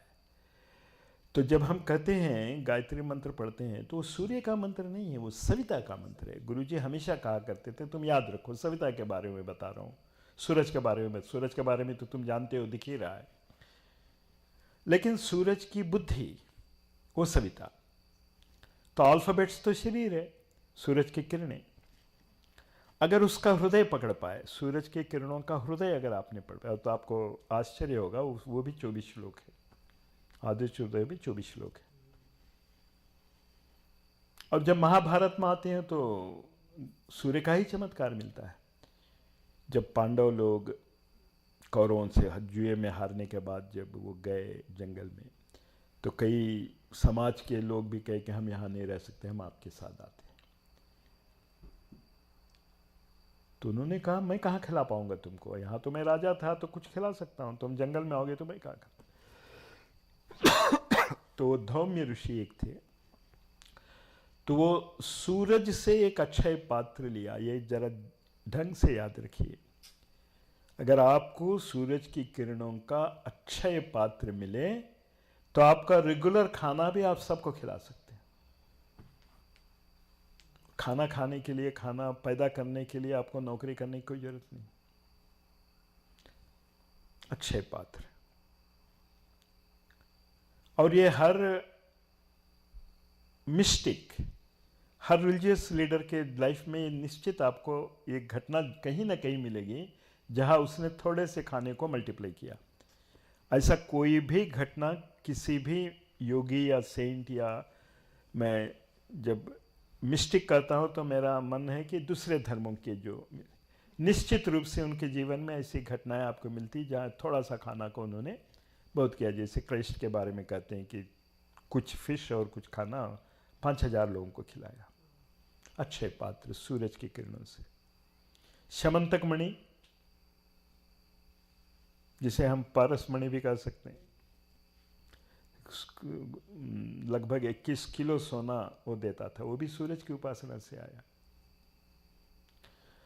तो तत्सवितुर्वरेण्यम, ये अल्फाबेट्स हैं। ग्रामर क्या है? इस तरह के आपका अंधकार दूर करे, मन का अंधकार। भर्गो देवस्य धीमहि, तो हमारा अंधकार जाए और प्रकाश आए, इसका मतलब है। तो अभी हमने नो वेयर से नो हियर, ये तो ग्रामर का ही टेढ़ है ना, कि अक्षर को यहां से वहां बदल दिया आपने, ज्ञान आ गया। लेकिन इससे काम नहीं चलेगा, आचरण में भी आना है। ज्ञान रहने से क्या फायदा है, लेकिन आचरण अकेले आप नहीं कर सकते। You have to do it together, the entire humanity is do it together. आपको मालूम होना चाहिए भगवान के लिए केवल आप ही बच्चे नहीं हैं, संपूर्ण मानव जाति भगवान का बच्चा है। गुरुजी तो एक शब्द और बताते हैं कि मानव जाति को तो पहला 2 लाइन्स ठीक है गुरु प्रार्थना में, गुरुर् ब्रह्मा गुरुर्विष्णु गुरुर्देवो महेश्वरः गुरु साक्षात परब्रह्म तस्मै श्री गुरुवे नमः। तो ब्रह्मा मतलब क्रिएटिव, विष्णु मतलब ऑर्गेनाइजेशन, और महेश मतलब डिसॉल्विंग। लेकिन उसके बाद का श्लोक भी भगवान का है। अखंड मंडलाकारम व्याप्तम येन चराचरम यत् पदम दर्शितम येन तस्मै श्री गुरुवे नमः। तो ये जो जीवनी है, ये जो सृष्टि है, ये केवल मानवों के लिए थोड़ा ना बना है, ह्यूमैनिटी के लिए थोड़ा ना बना है, सबके लिए बना है। और वो चाहे जीवित हो या मिनरल हो। अखंड मंडलाकारम व्याप्तम येन चरा अचरम, that which is mobile and which is not mobile. उसमें जो ये भगवान का पद है, मतलब कॉन्शियसनेस है, उनकी अंश है। तत्पदम दर्शितम येन, जो हमको ये दिखा सका, उस गुरु को प्रणाम। और परम पूज्य गुरुदेव ये बहुत बहुत बहुत खूबी से 4 किताबों में दिखाते हैं। कौन से 4 किताब क्रांतिधर्मी साहित्य में? सबसे पहला वो बताते हैं जीवन साधना का स्वर्णिम सूत्र, और उसके बाद जीवन देवता का साधना आराधना। इन 2 किताबों में अभी जो मैंने बताया सब वहाँ है। Book number 19 and book number 7। तो ये परम पूज्य गुरुदेव के बारे में मैंने आज जो बताया वो हमेशा याद रखिए कि 2 कदम के बारे में मैंने बताया, एक गायत्री, एक यज्ञ। गायत्री का मतलब वह ज्ञान जो हमारे दिमाग में धारण किया और जिसको मैं उपयोग करता हूँ, तभी वह गायत्री हुआ। ज्ञान है लेकिन अगर आपने आचरण नहीं किया तो वो गायत्री नहीं हुआ, है ना। और दूसरा यज्ञ। यज्ञ का मतलब हमने कहा ये नहीं कि आपने आहुति दिया वही यज्ञ है। 3 दान आपने दे दिया, प्रतिभा दान, अंशदान और समय दान, तो वो यज्ञ हो गया।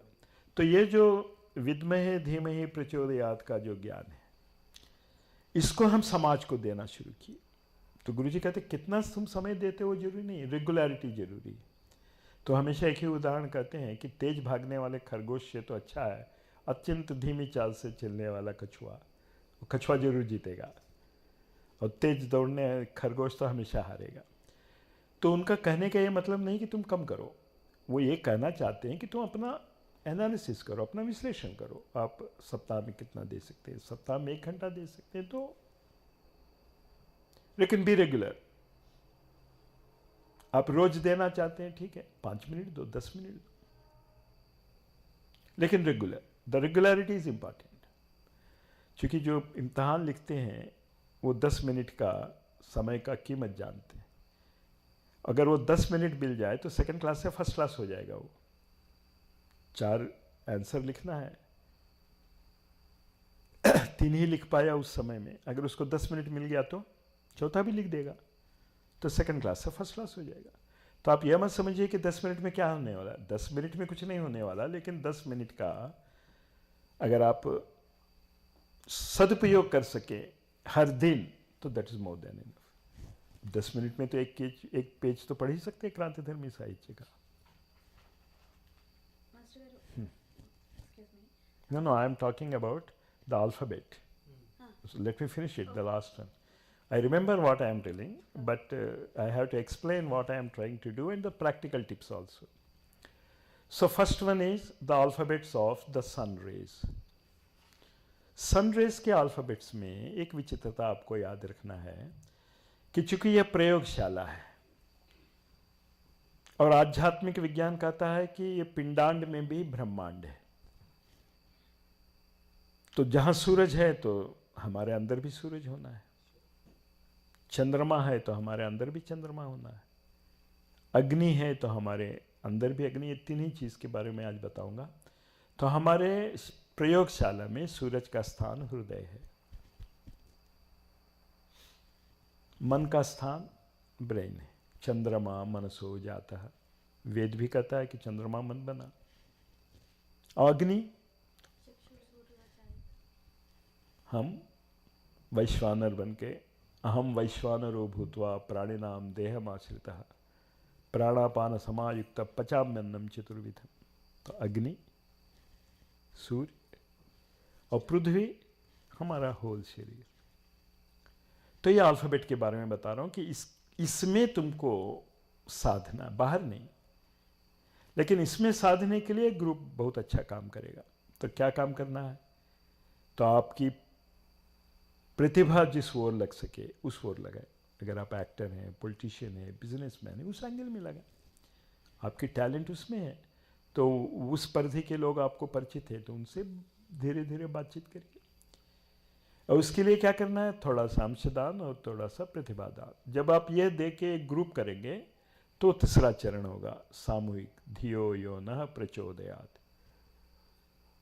M I clear? अल्फाबेट्स, सूर्य की किरणें और पानी।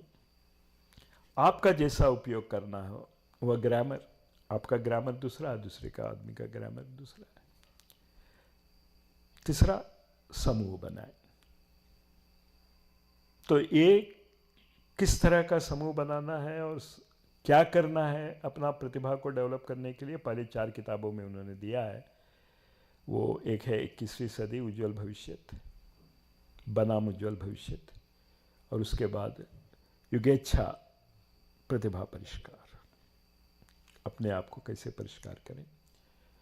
तो ये दोनों चीज़ जब आपने यह समझ लिया कि 21वीं सदी उज्ज्वल भविष्य है, ये विद्महे हुआ, आपने जान लिया। अब जब आपका प्रतिभा प्रखर बनेगा तो सबको जान बता सकेंगे, सब उस लाइन में आ जाए। ठीक है, तो एक सूचना है जो मैं कहना चाहता था about Gayatri and yajna. Is it clear? Gayatri का ये मतलब, तो फिर लोग कहेंगे कि ये यज्ञ करना छोड़ दें। छोड़िए मत। यह यज्ञ एक कर्म कांड है जहां अंशदान, समयदान, प्रतिभादान किस तरह करना है उसका वातावरण वो निर्मित करेगा। तो वातावरण भी जरूरी है। तो गुरुजी हमेशा ये करते थे कि अगर सप्ताह में अगर आप एक गायत्री यज्ञ भी आप करते रहे तो हमारा ही काम कर रहे हैं। वो बहुत बड़ा काम है क्योंकि वातावरण बदलेगा। तो कई लोग पूछते हैं हमसे कि यज्ञ करने से वातावरण बदल जाएगा। तो मिर्च होता है ना, सूखा मिर्च, तुम चबाओ तो क्या होगा? तुम खासोगे। अब ये मत कहना कि तुमने क्या सूखा मिर्च खाया क्या भी खास ये मत कहना अभी नहीं खाया। लेकिन अगर वो सूखा मिर्च यज्ञ में डालो तो कौन? जो ये भी नहीं जानते कि तुम यज्ञ कर रहे हो। ये इंपॉर्टेंट है। कोई जरूरी नहीं कि लोग जाने कि तुम यज्ञ कर रहे हो, उसका असर पड़ेगा, निश्चित रूप से पड़ेगा। तो अगर एक एक संकल्प भी आपके अंदर आ गया कि कम से कम सप्ताह में एक बार मैं यज्ञ करूंगा, तो अपने गुरुदेव के काम के लिए वातावरण निर्मित करने के लिए एक बहुत बड़ा अस्त्र प्रयोग कर रहे हैं। इसको आप याद करें, हमारे प्राचीन भारत में तो हर इच्छा के लिए एक यज्ञ होता था। पुत्रकामेष्टि यज्ञ, वरुणास्त्र, आग्नेयास्त्र, सब यज्ञ के माध्यम से होते थे। तो गुरुजी ने उसका एक मॉडर्नाइज्ड वर्जन हम लोगों को दिया जो उससे ज़्यादा प्रभावशाली है पुराने यज्ञों से। जरा आप समझ लें, पुराने ज़माने का जो बड़ा रेडियो होते थे ना, हमारे दादाजी जब काम करते थे तो वो रेडियो रखते थे, तो वो एक जनरेटर रख के क्या क्या पता नहीं वाल्व्स और सब रहते थे। और आज का रेडियो छोटा भी है और उस समय से भी अच्छा है। तो गुरुजी ने अगर यज्ञ का एक दिया तो ये हमेशा आपको मन में ये समर्पण भाव होना चाहिए कि ये यज्ञ बहुत बहुत प्रभावी है। तो ये यज्ञ किस तरह का प्रभाव दिखाएगा कि लोगों जिनमें सत्ता हो तो 3 तरह के दान देना शुरू कर देंगे, प्रतिभा दान और समय दान। तो अगर हम दे सकें या ना दे सकें, यज्ञ तो जरूर करें। तो गुरुजी ने उसका एक और मॉडिफिकेशन किया, दीप यज्ञ।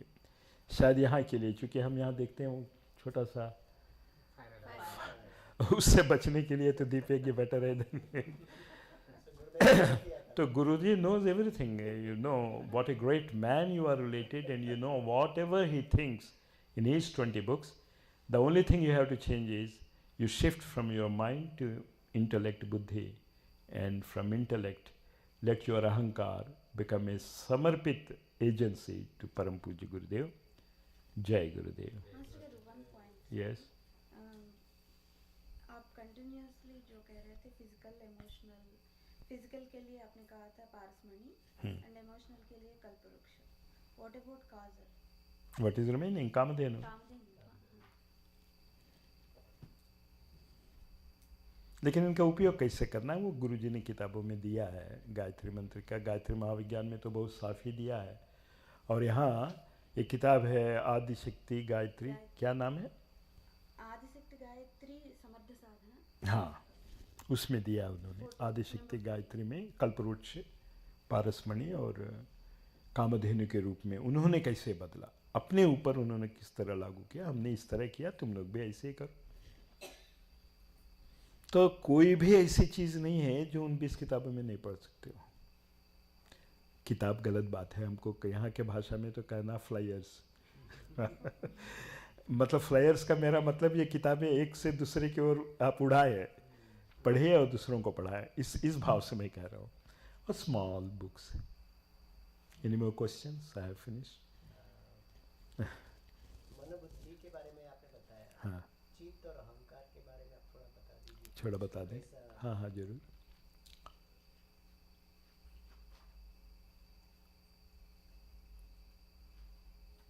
ये प्रयोगशाला जो बना इन चारों के सहारे बनता है, चित्त, अहंकार, बुद्धि और मन। इनको आप इस तरह सोचिए कि ये चार तरह के शक्ति धाराएं, चार शक्ति धाराएं।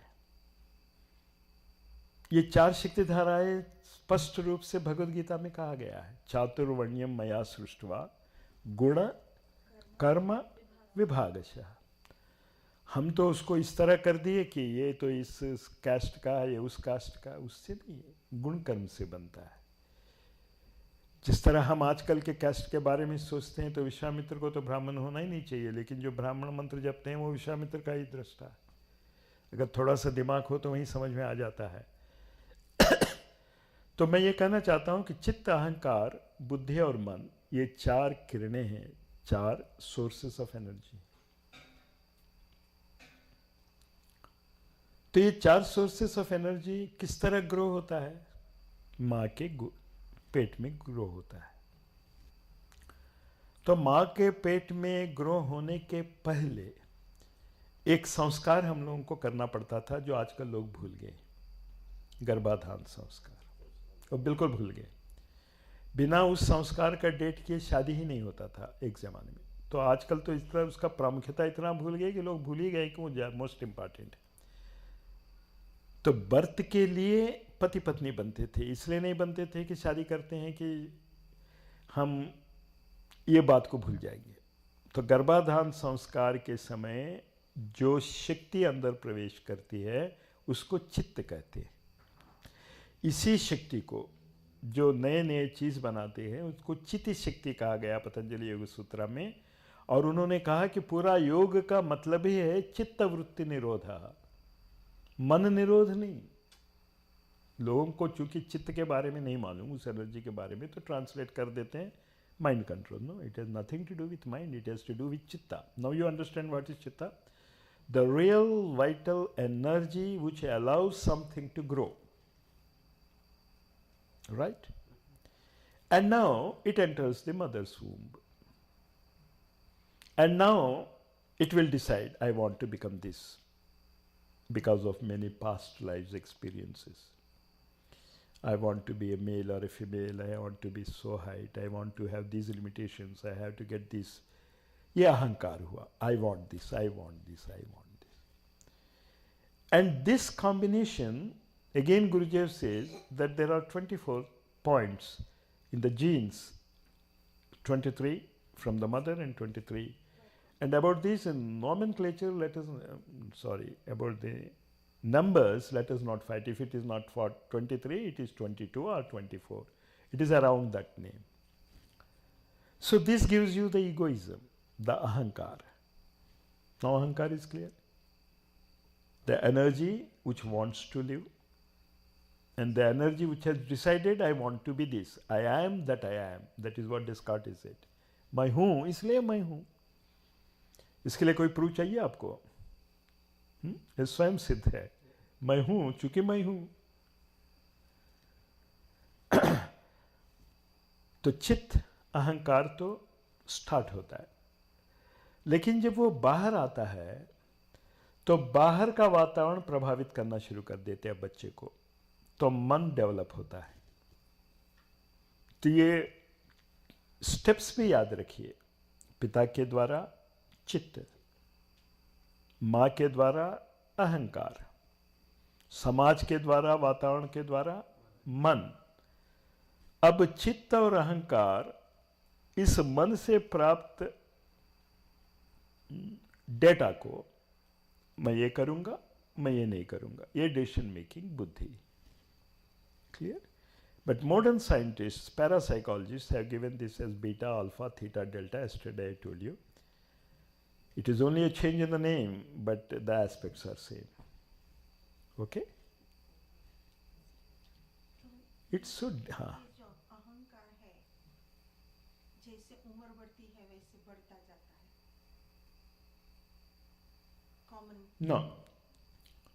अहंकार तो पैदा होने के पहले आ गया आप में।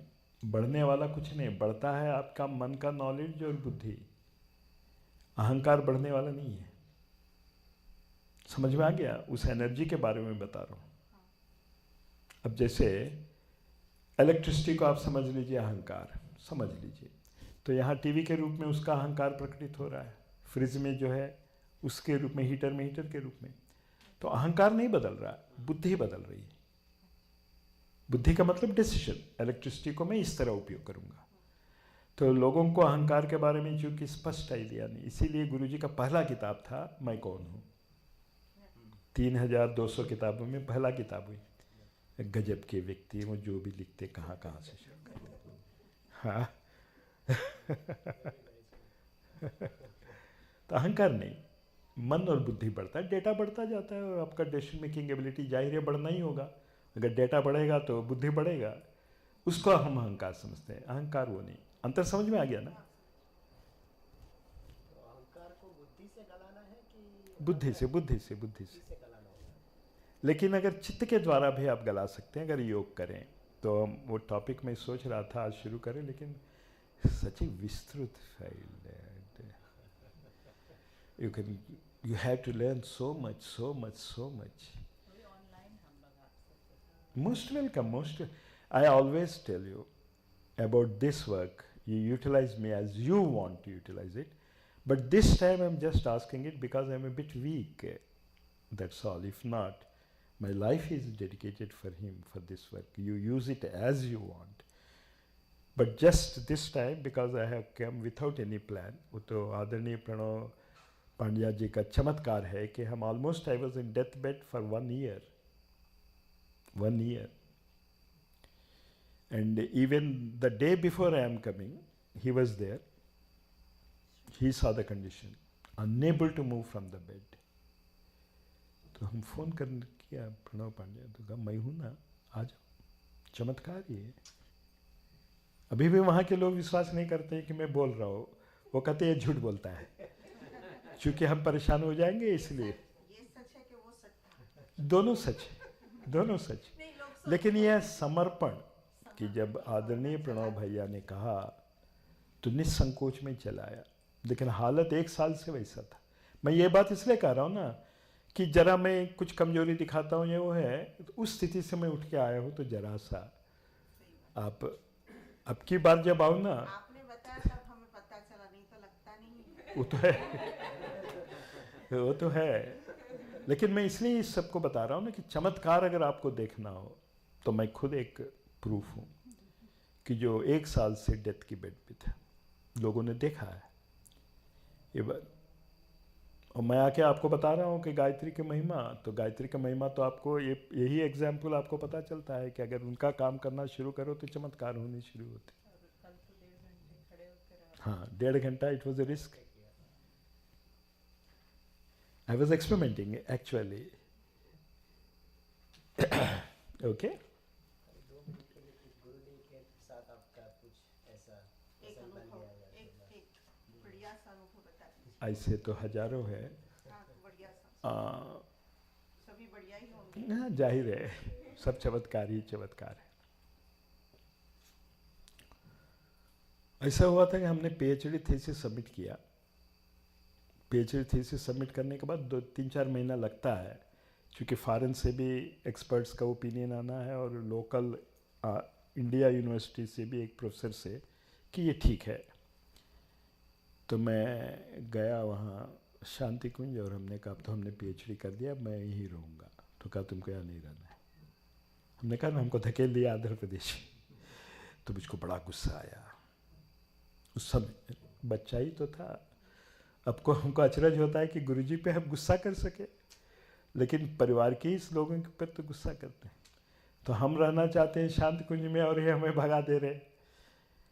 तो हमने कहा ठीक है, मैं जा रहा हूँ। 4-5 महीना लगता है पीएचडी मिलने में, तो मैं आऊँगा तो 6 महीने बाद आऊँगा। उन्होंने कहा नहीं, आपको 21वें दिन तुम यहीं रहोगे हरिद्वार। तो उस समय तो ना प्लेन थे, ना इतना तेज ट्रेन थी, ना इतना औकात था कि हम प्लेन से जा सके वहाँ। तब तो प्लेन ही नहीं थे, वो दूसरी बात है। ये 71-72 की बात है, तब कहाँ प्लेन थे? तो गुरुजी ने कहा 21 दिन। और हमारा कैलकुलेशन जिस तरह यूनिवर्सिटी में काम चलता है, अगर आपने पीएचडी सबमिट किया तो 4-5 महीने तो निश्चित रूप से लगता है, कभी कभी ज़्यादा होता है, उससे कम तो नहीं होता है। तो हमारे जाने के बाद 15वें दिन यूनिवर्सिटी से टेलीग्राम आया, बनारस हिंदू यूनिवर्सिटी से, कि you have to attend the PhD interview, not interview, what we call viva house, because your permission from the foreign country has been accepted, the thesis, therefore we have telegrammed to the Indian professor also to give a positive response, because the foreigner has said okay. And the man who went through my thesis is a Nobel Prize winner in electrochemistry, David Graham. And naturally when he says yes, who can say no? So the Vice Chancellor telegrammed me, and luckily I could get the telegram in time. तो हम दौड़ के गए, 3 दिन लगता था, तो खैर गया। और वहाँ से जब वहाँ का जो यूनिवर्सिटी से हमारे मित्र हैं उनसे सब जेब के, मैं फिर हरिद्वार गया, तो एग्जैक्टली 21वां दिन था, with my PhD degree. Impossible. That's impossible. The only plus point. सभी का ऐसा है. It takes 4-5 months minimum. That is what I am telling you. Wanted a चमत्कार, so this is a चमत्कार. लेकिन हमको तब लगा कि गुरुजी किसी भी तरह हमको आंध्रा भेजना चाहते थे, कि अगर जल्दी PhD नहीं आएगा तो इसी बहाने रुक जाएगा। ये तो हमारा अपना, हम गुरुजी के बारे में मैं क्या बता सकता हूँ उन्होंने क्या सोचा, लेकिन चमत्कार ही तो है।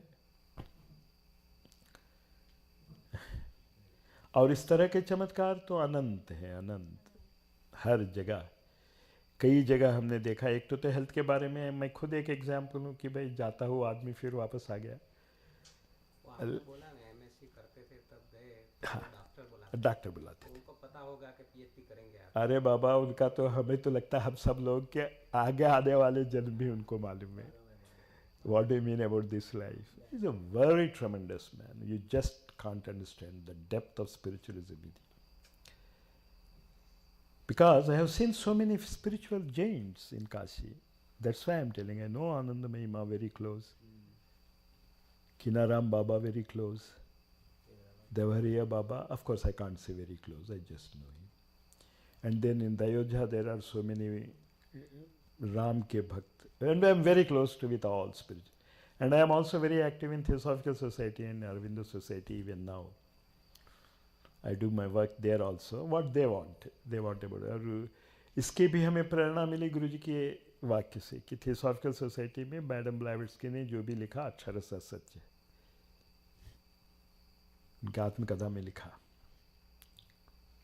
तो गुरुजी का वो रूट्स अगर हम पकड़ना चाहें तो हर पॉलिटिशियन के पीछे हमको तो लगता है अब उनका हाथ है आजकल हर पॉलिटिशियन के पीछे उनका हाथ है, हर एक्टर्स के पीछे। कभी कभी कई डायलॉग सिनेमा में, हमें तो यहाँ का इंग्लिश सिनेमा तो हमें समझ में भी नहीं आता उच्चारण, लेकिन हिंदी और तेलुगु सिनेमा जब सुनते हैं तो हमें तो कई बार लगता है जैसे कुछ होते ना वाक्य, बिल्कुल ऐसा लगता है जैसे गुरुजी ने लिखवाया है। तो बढ़ रहा है, लेकिन अगर हम सहयोग कर सकें ढंग से, अपनी प्रतिभा के अनुसार आपको सोचना है कि हम क्या करेंगे, तुम क्या करोगे, लेकिन एक प्लान ऑफ एक्शन कि इन 6 महीने में हमको यहाँ पहुँच जाना है। और गुरुजी एक चीज़ हम बताना चाहते हैं। एक लेक्चर उन्होंने दिया जिसको कहते हैं कि देवत्व विकसित करें, कालनेमी से बचें। जरूर पढ़िए उसको, वही प्रेरणा देगी हमको। कोई दूसरा तो जहाँ भी अहंकार, जहाँ भी हम समझते हैं कि फलाने की वजह से मैं नहीं कर पा रहा हूँ, वो कालनेमी है, उससे बचो। तुम मन में क्या सोचते हो फ़र्क नहीं पड़ता है, चाहे जो भी मन से सोचो। अगर काम तुम ढंग से करते हो तो ठीक है, क्योंकि मन को बदलना ज़रा मुश्किल है, लेकिन काम करते रहना मुश्किल नहीं। तो गुरुजी एक उदाहरण दिया करते थे, पत्थर फोड़ने वाला एक देवालय बना रहा था, तो एक जो पत्थर फोड़ते हुए कहता हमारा तो भाग्य फूट गया। दूसरा कहता था चलो ये तो काम मिला, परिवार को खाना खिला सकता हूँ, और तीसरा बोलता है कि ये तो देवालय बना रहा हूँ, कितना खूबी की बात है, लेकिन काम तो वही करना है। तो अगर हम काम के बारे में, और काम के बारे में आपको ये 3200 किताबें वो सब नहीं पढ़नी है, वो 20 किताबें काफ़ी नहीं है। That is, it is the इंतहा हो गया आपकी ज्ञान की, इट इज़ द सीड। और एक सीड जब ग्रो होता है तो हजारों सीड बनते हैं। एक फल का सीड अगर आपने बोया तो एक ही सीड थोड़ा ना आएगा, उससे फिर हजारों सीड आएंगे। इसी तरह इन 20 किताबों से आगे आने वाले इन 5 श्रेणियों के व्यक्तियों को, नए नए पॉलिटिशियंस, नए नए बिजनेसमैन, नए नए साइंटिस्ट, नए नए एक्टर्स, नए नए लेखक आएंगे। तो इसके लिए मैं क्या कर सकता हूँ? सीड को मतलब सीड क्या बोलते, बीजों को वितरित करो, जहाँ भी फेंको, क्या फर्क पड़ता है। ओके, जय गुरुदेव।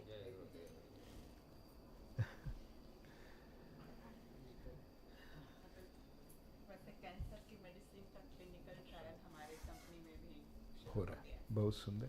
तो इसको इसमें भी जोड़ दो, जो हमने कहा नट्स और आलमंड्स किस तरह डे टू डे लाइफ में टू द पेशेंट्स और something, it may be added as a suggestion. I don't know whether it is allowed or not, but you may try it. I don't know about the legal and other aspects. And a lot of water, lot of water, lot of water.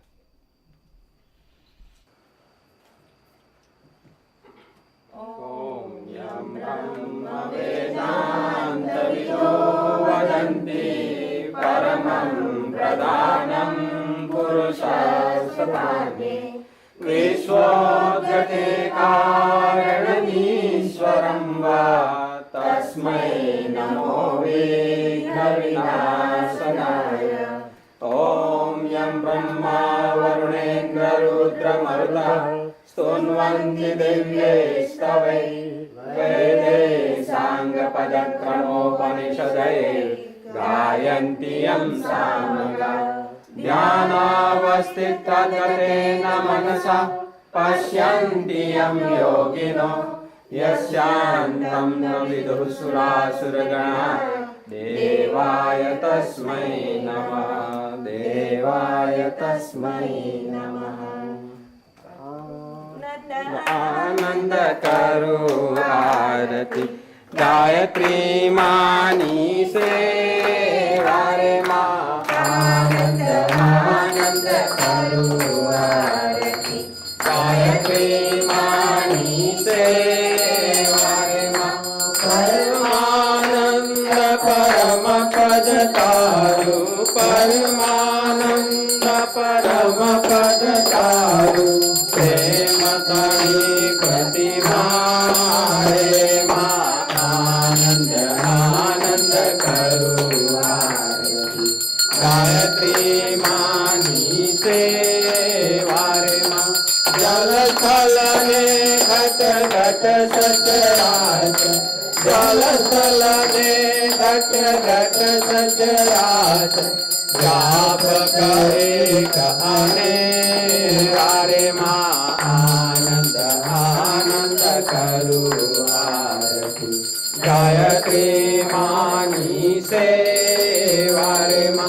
Brahma Vishnu Mahesh पूजा, ब्रह्मा विष्णु महेश पूजा। अभय नावर ले वारे माँ। आनंद आनंद करो आरती गायत्री मानी से वारे माँ। सप्तीति सहुदेव पूजाय, सप्तीति सहुदेव पूजाय। सप्तहीन पुत्रा दे वारे माँ। आनंद आनंद करो आरती गायत्री मानी से वारे माँ। माँ जो न होय तो दुनिया क्या थी, माँ जो न होय तो दुनिया क्या थी। माना स्थान हरे वारे माँ। आनंद आनंद करो आरती गायत्री मानी से वारे माँ। गायत्री परिवार माने भजलो गायत्री परिवार माने भजलो सर्वा भवना के हरे आनंद आनंद करुआरती गायत्री मानी से हरे मार हमें सब माने भजिए मार हमें सब माने भजिए शांति सुख डाले वारे माँ आनंद आनंद करुआरती गायत्री मानी से हरे आनंद आनंद करुआरती गायत्री मानी से हरे कर्पूर गौरम करुणावतारम संसार सारम भुजगेन्द्रहारम सदा वसन्तं हृदयारविन्दे भवं भवानी सहितं नमामि मङ्गलं भगवान् विष्णु मङ्गलं गरुडध्वज मङ्गलं पुण्डरीकाक्ष मङ्गलाय तनोहरि सर्वमङ्गलमाङ्गल्ये शिवे सर्वार्थसाधिके शरण्ये त्र्यम्बके गौरी नारायणी नमोस्तुते नारायणी नमोस्तुते नमोस्तुवन्ताय सहस्रमूर्तये सहस्रपादाशिशिरोरुपाणे सहस्रनामे पुरुषाय शाश्वते सहस्रकोटियुगधारिणे नमः सहस्रकोटियुगधारिणे नमः ॐ द्यो शान्तिरन्तरिक्षं शान्तिः पृथिवी शान्तिरापः शान्तिरौषधयः शान्तिः वनस्पतयः शान्तिर्विश्वे देवा शान्तिर्ब्रह्म शान्तिः सर्वगं शान्ति शान्तिरेव शान्ति श्यामा शान्तिरेवि ॐ शान्ति शान्ति शान्ति सर्वा